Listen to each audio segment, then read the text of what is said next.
The most powerful chest exercise ever guarantees you'll see new growth. There's 8 factors that make the seated cable chest press super effective. Number 1, it's a hybrid exercise. It's a combination of a fly and a press, which is very important as you'll see coming up. Number 2, it allows for a comfortable full range of motion. Because you're seated upright, the resistance is in the horizontal plane, not descending on you, so you have full control. You can't rely on momentum during the concentric portion of the rep. Therefore, you get a deeper stretch and potentially more muscle fiber recruitment, which in turn leads to faster growth. Number 3, it allows you to work the angles. Maybe your upper chest is a little shallow. Just drive your hands up towards your chin. Maybe your outer lower chest is weak. Just drive your hands down towards your ribs. Of course, pressing in the horizontal plane will target overall development. Number 4, you can get a lot of mechanical tension. Because you're using cables, the tension is constant during each rep. Therefore, you have to use less weight than you think. Mechanical tension is one of the primary drivers of muscle growth. Number 5, metabolic stress, is the accumulation of fluid and metabolites in the muscle, also known as the pump,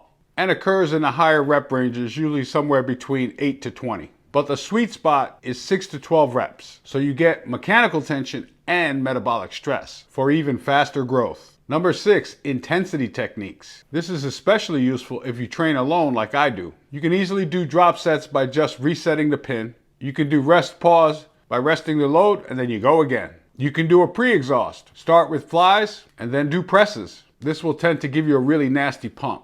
As you see, this machine is really very versatile and very underrated. If you don't have this machine at the gym, don't worry. I'll show you 2 alternative setups coming up. Number 7, unilateral work. Using cables forces your chest to work independently and helps to address any strength imbalances you may have between sides. Number 8, safety. If you've got a dodgy shoulder from barbell flat bench press, this machine can keep the stress off your shoulders without worrying about the weight dropping on you. The key to making this exercise the most powerful for you is just using proper form and technique. Make sure the handles are just below shoulder height and your feet are firmly on the floor. Control the eccentric, the slower the better. Remember, you're trying to connect to the muscle.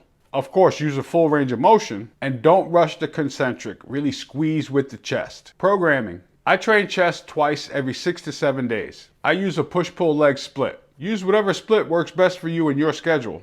I start with an incline compound movement while I'm fresh. Usually an incline barbell press or an incline hammer strength press. I follow that with a flat bench dumbbell press or machine dip. I'll do 3 work sets for each movement in that 6 to 12 rep range. Then I finish with the seated cable chest press. I usually perform 3 work sets of 10 to 12 reps, but sometimes I'll do just 6 reps or I'll go as high as 20 reps.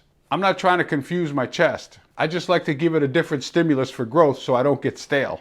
Just plug in the compound movements that you feel the best. Here's 2 alternative setups. If you don't have the seated cable chest press machine, set up a bench between 2 cable stations. Make sure to use long handles so it's not awkward to get into position. Or set up a bench in a free motion cable station. This actually works really well too.